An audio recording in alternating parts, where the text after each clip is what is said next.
mientras los demás duermen. Aquella noche estábamos acostados en el suelo de la habitación y oía comer a los gusanos de seda. Los gusanos de seda se alimentaban con hojas de morera y pueden oírseles toda la noche, comer y hacer ruidos con ellas. Yo no quería dormir porque vivía hacía mucho tiempo sabiendo que si cerraba los ojos alguna vez en la oscuridad y me dejaba llevar, mi alma saldría de su cuerpo. Había estado así durante mucho tiempo, desde que una vez estallé en la noche y la sentí separarse y alejarse de mí, y luego volver. Trataba de no pensar en ello, pero por la noche empezaba a sentirlo, en el momento en que me iba a dormir, y solo podía detenerla haciendo un gran esfuerzo, aunque ahora estoy bastante seguro de que no puede haberse separado de mí. Aquel verano no estaba dispuesta a correr el riesgo y hacer el experimento. Tenía distintas maneras de ocupar mi pensamiento mientras estaba despierto, tratando de no dormir. Recordaba un río donde solía pescar cuando era muchacho e imaginaba estar pescando a todo lo largo de él. Pescaba muy cuidadosamente bajo todos los troncos, en todos los meandros de la ribera, en los agujeros hondos y en los trechos claros y poco profundos, a veces logrando truchas, otras perdiéndolas. Hacía una pausa a mediodía para almorzar, a veces en un tronco tendido sobre el agua, otras en una ribera alta, bajo un árbol, pero siempre comía muy lentamente mientras miraba las aguas del río que corría bajo mis pies. A menudo me quedaba sin carnada, porque solo llevaba conmigo 10 lombrices en una lata de tabaco. Cuando las había empleando, todas tenían que buscar más, y a veces resultaba muy difícil cavar agujeros en la ribera del río, donde los cedros ocultaban la luz del sol y no había hierbas, sino solo la tierra pelada y húmeda. A menudo no podía encontrar lombrices, siempre.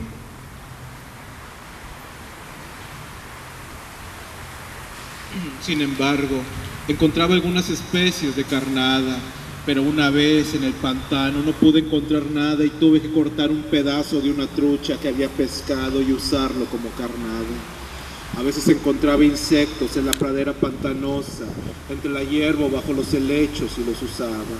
Había escarabajos e insectos con las patas como los tallos de la hierba, o larvas en los viejos troncos podridos, larvas blancas, con cabecitas morenas y peludas que desaparecían en el agua. En vez en cuando echaba al anzuelo, o carcoma bajo los troncos, donde a veces hallaba lombrices que desaparecerían en la tierra en cuando los levantaba. En una ocasión utilicé una salamandra que encontré bajo un viejo tronco. La salamandra era muy pequeña, limpia, ágil y de bonitos colores. Tenía unas patitas diminutas que trataban de aferrarse al anzuelo para desprenderse de él. Desde aquella vez no cogí ninguna salamandra, aunque las encontraba muy a menudo, ni tampoco grillos por la manera de cómo se debatían en el anzuelo.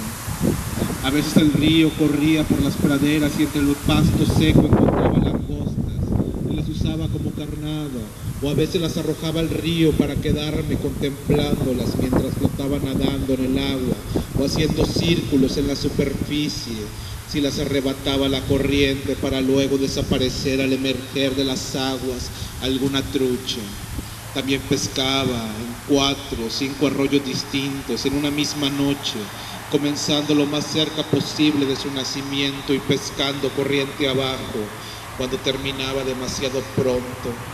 Lo largo del arroyo partiendo desde donde desembocaba el largo de la corriente arriba, tratando de pescar todas las truchas que había perdido al mar. Algunas noches yo mismo creaba los ríos y algunos de ellos resultaban maravillosos.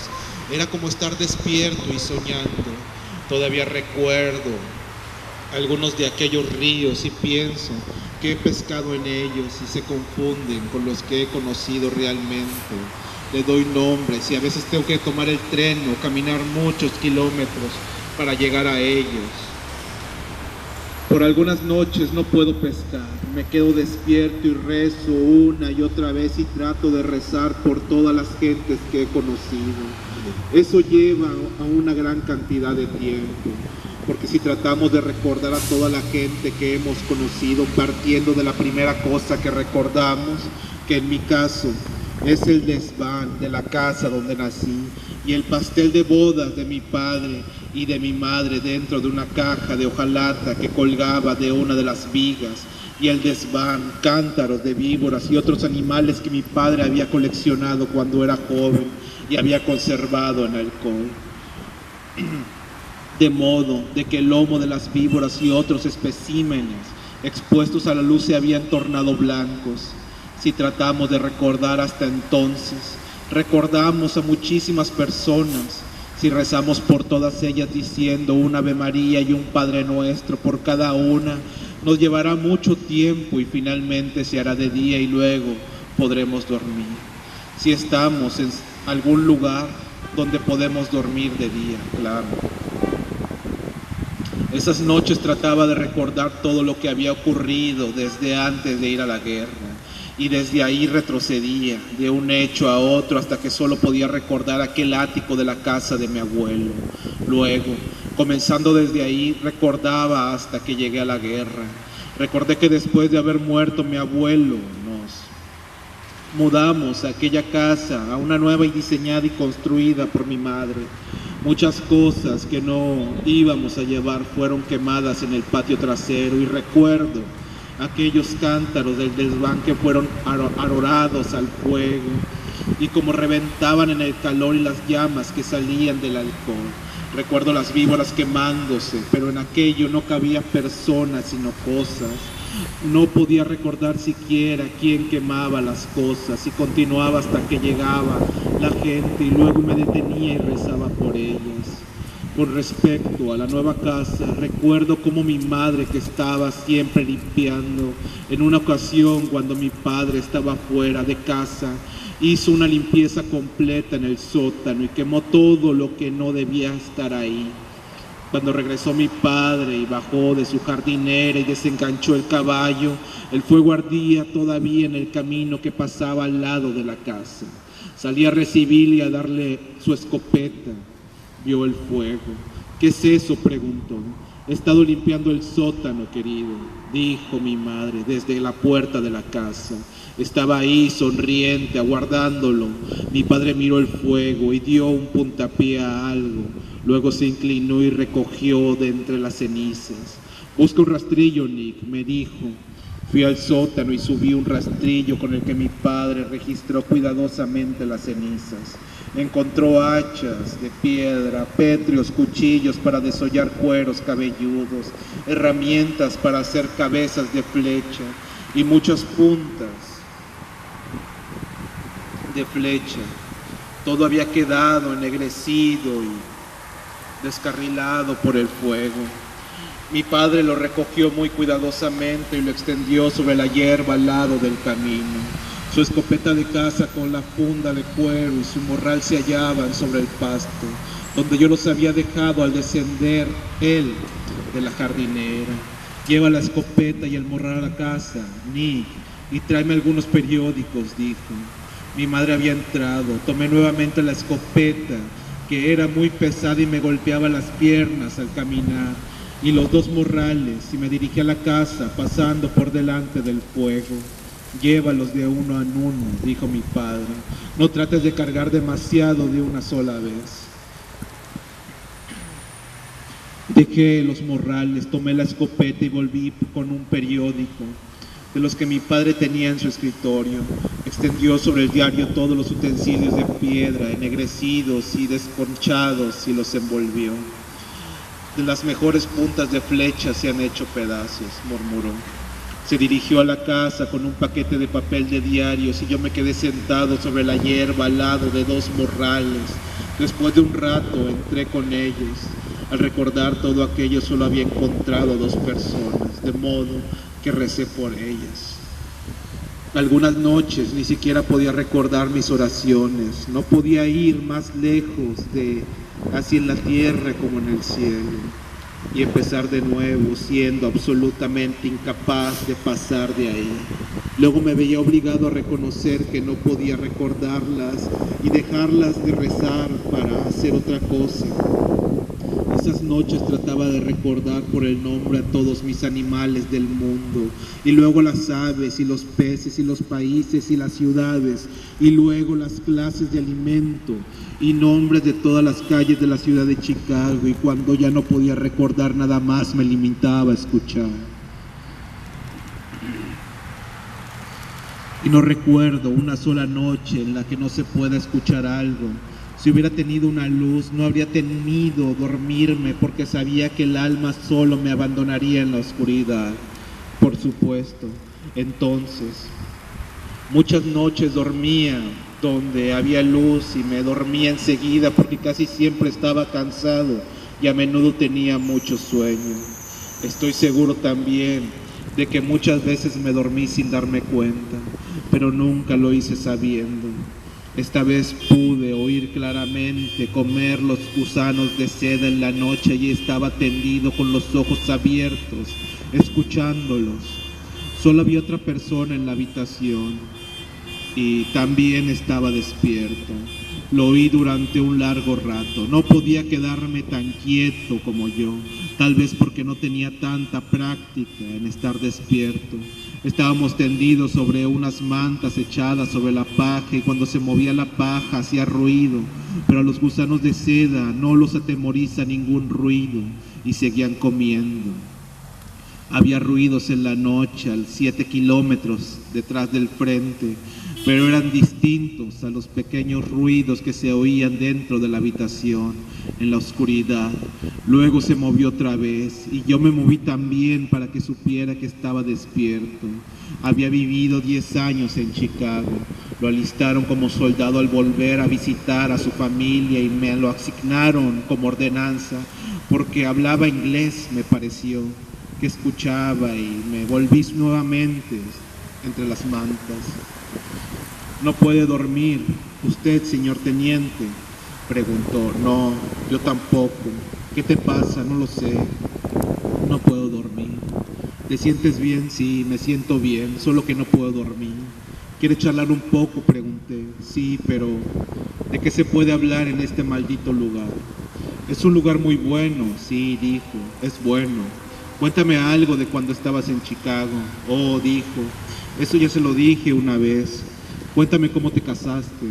Ya se lo dije. La carta que recibiste el domingo, ¿era de ella? Sí, me escribe siempre. Está haciendo dinero en ese lugar. Encontrarás un buen negocio cuando vuelvas. Claro, ella lo sabe muy bien. Está haciendo mucho dinero. ¿No crees que los despertadores, hablando alto? Pregunté. No, no pueden oír. De todos modos duermen como cerdos. Yo soy diferente, dijo. Soy nervioso. Habla con calma. ¿Quieres fumar? Fumamos ávidamente en la oscuridad. Usted no fuma mucho, señor teniente. No, precisamente estoy tratando de dejar de hacerlo. ¿No ha oído usted decir que los ciegos no pueden fumar porque no pueden ver salir el humo? No lo creo. Yo también. Creo que es una broma, dijo. ¿La ha oído en alguna parte? Usted sabe, a veces se oyen cosas. Nos quedamos quietos y oímos a los gusanos de seda. ¿Oye usted a esos malditos gusanos de seda?, pregunté.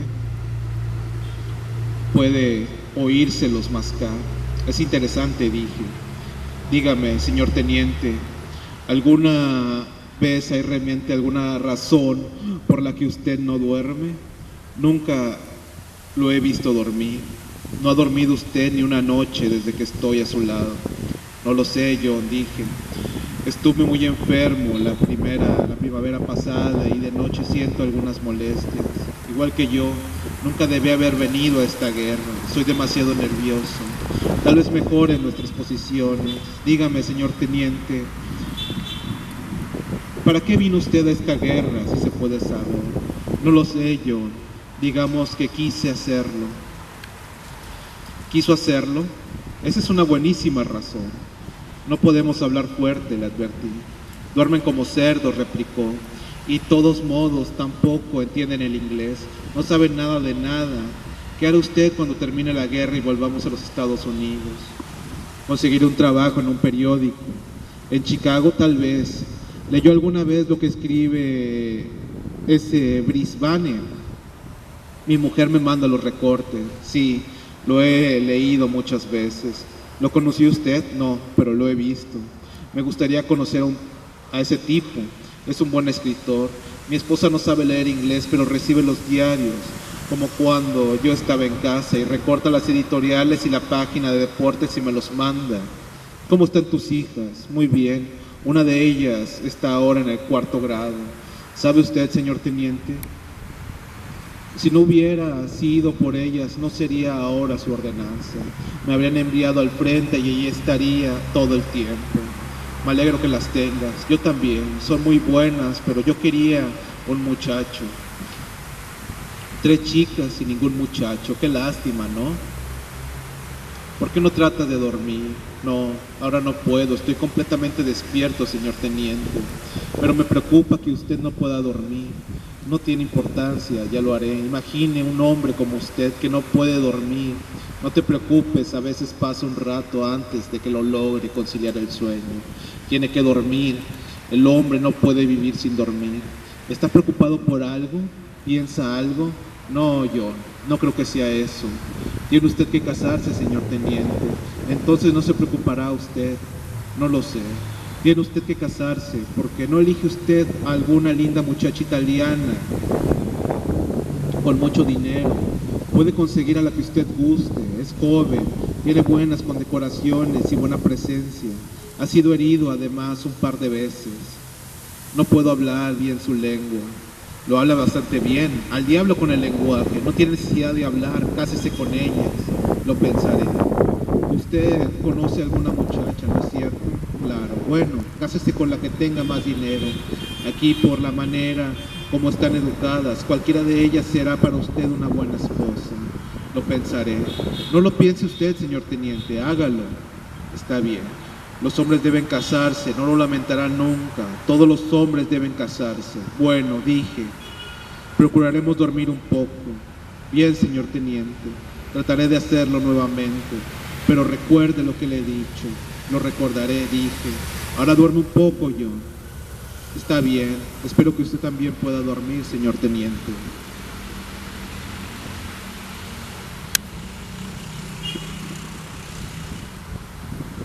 Le oí revolverse entre las mantas colocadas sobre la paja y luego se quedó muy quieto.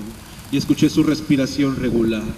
Comenzó a roncar, lo oí roncar durante largo tiempo y luego dejé de escucharlo. Y oí comer a los gusanos de seda.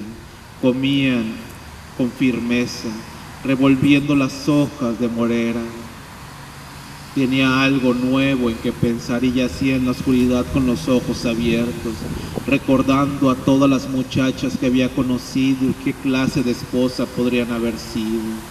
Era algo interesante que pensar y durante un tiempo desplazó a la pesca de truchas y a las oraciones. Finalmente, sin embargo, volví a la pesca porque hallé que podía recordar perfectamente todas las corrientes de agua y siempre había algo nuevo que recordar respecto a ellas, mientras que las muchachas, después de haber pensado en ellas algunas veces, empezaron a hacerse confusas y no podía recordarlas. Por fin, su recuerdo se hizo tan borroso que todas parecen casi la misma y dejé de pensar en ellas enseguida. Pero continué con mis oraciones. Rezaba a menudo por John durante la noche. Su clase fue retirada del servicio activo antes de la ofensiva de octubre. Me alegré de que no estuviera ahí, porque hubiese sido una gran preocupación para mí. Vino a verme al hospital de Milán varios meses más tarde y le desilusionó mucho que no estuviera casado. Y sé que no le hubiera gustado saber que hasta ahora no lo hice. Iba a volver a los Estados Unidos. Tenía mucha confianza en el matrimonio, pues sabía que el matrimonio lo arreglaba todo.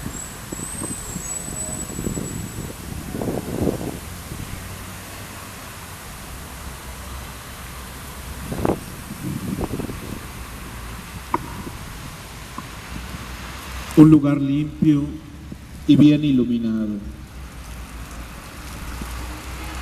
Era tarde y todos habían salido del café con excepción de un anciano que estaba sentado a la sombra que hacían las hojas del árbol, iluminado por la luz eléctrica. De día, la calle estaba polvorienta, pero por la noche el rocío asentaba el polvo y al viejo le gustaba sentarse ahí, tarde, porque aunque era sordo y por la noche reinaba la quietud, él notaba las diferencias. Los dos camareros del café notaban que el anciano estaba un poco ebrio y aunque era un buen cliente, sabía que si tomaba demasiado, se iría sin pagar, de modo que lo vigilaba. La semana pasada trató de suicidarse, dijo uno de ellos. ¿Por qué? Estaba desesperado. ¿Por qué? Por nada. ¿Cómo sabes que era por nada? Porque tiene muchísimo dinero. Estaban sentados uno al lado del otro en una mesa próxima a la pared, cerca de la puerta del café, y miraban hacia la terraza donde la mesa estaba vacía, excepto la del viejo sentado a la sombra de las hojas, que el viento movía ligeramente. Una muchacha y un soldado pasaron por la calle. La luz del farol brilló sobre el número del cobre que llevaba el nombre en el cuello de la chaqueta. La muchacha iba descubierta y caminaba apresuradamente a su lado.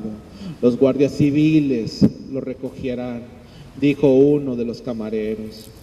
¿Y qué importa si consigue lo que busca?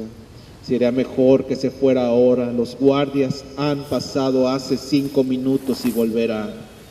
El viejo sentado a la sombra golpeó el vaso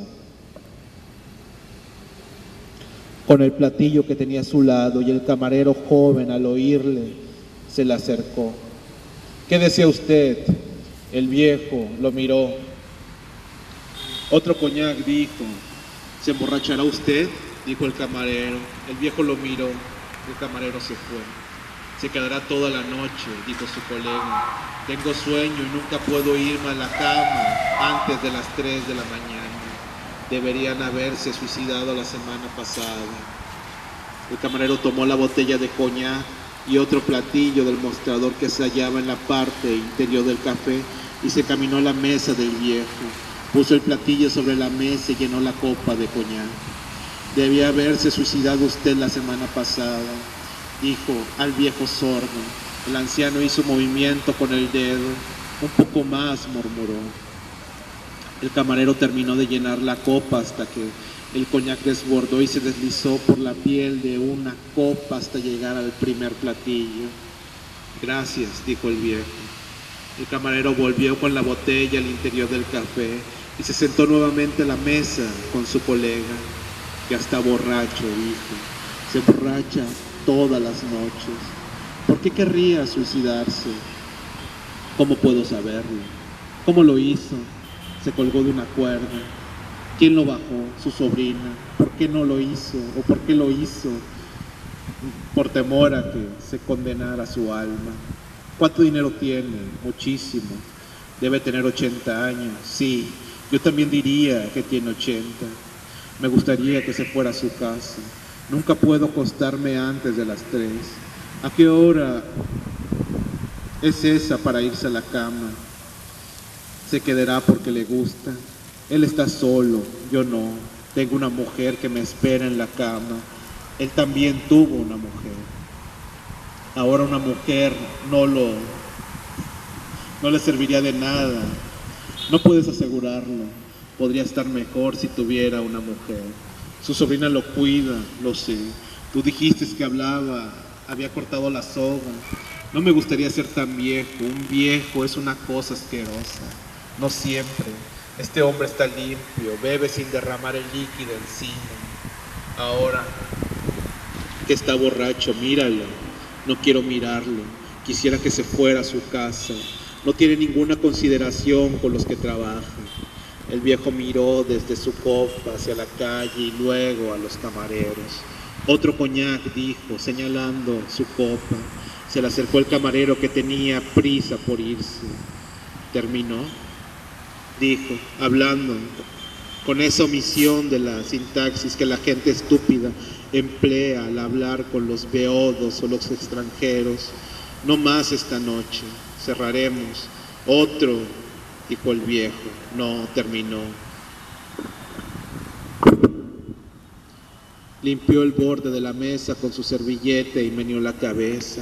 El viejo se puso de pie, contó lentamente los platillos, sacó de su bolsillo un billetero de cuero y pagó las bebidas, dejando una peseta de propina. El camarero lo miraba mientras salía a la calle. El viejo caminaba un poco tambaleante, aunque con dignidad. ¿Por qué no lo dejaste que se quedara a beber?, preguntó al camarero, que no tenía prisa. Estaba bajando las puertas metálicas. Todavía no son las 2:30. Quiero irme a casa. ¿Qué hora es? Mucho más para mí que para él. Una hora no tiene importancia. Hablas como un viejo. Bien, puedes comprar una botella y bebérsela en su casa. No, no es lo mismo. No, no lo es, admitió el camarero, que tenía esposa. No quería ser injusto, solo tenía prisa. ¿Y tú? No tienes medio de llegar a tu casa antes de la hora de costumbre. Estás tratando de insultarme. No, hombre, solo quería hacerte una broma. No. El camarero, que tenía prisa, se irguió después de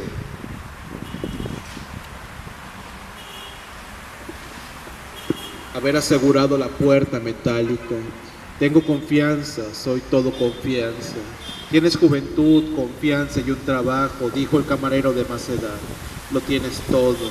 ¿Y a ti qué te falta? Todo menos el trabajo. Tienes todo lo que yo tengo. No, nunca he tenido confianza y ya no soy joven. Vamos, deja de decir tonterías y cierra. Soy de aquellos a quienes les gusta quedarse hasta tarde en el café, dijo el camarero de más edad. Con todos aquellos que no desean irse a la cama, con todos los que necesitan luz por la noche. Ya no quiero irme a casa y a la cama. Somos muy diferentes, dijo el camarero de más edad. Se está vistiendo para irse a su casa. No es solo una cuestión de juventud y de confianza. Aunque esas cosas son muy hermosas, todas las noches me resisto a cerrar porque puede haber alguien que necesite el café. Hombre, hay bodegones que están abiertos toda la noche. Tú no lo entiendes. Este es un café limpio y agradable. Está bien iluminado. La luz es muy buena y también ahora las hojas hacen sombra. Buenas noches, dijo el camarero más joven. Buenas noches, dijo el otro.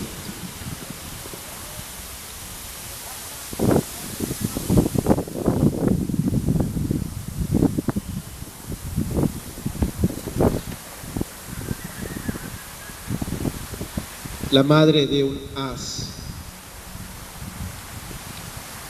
Cuando su padre murió, él era un niño y su apoderado hizo enterrar el cadáver a perpetuidad. Pero cuando falleció su madre, su apoderado pensó que tal vez no siempre se llevaría bien con su pupilo, porque él era un as. No lo saben ustedes, por supuesto, que él era un as. De modo que el apoderado se limitó a pagar el derecho por solo 5 años. Bueno, cuando volvió de España a México, recibió la primera comunicación.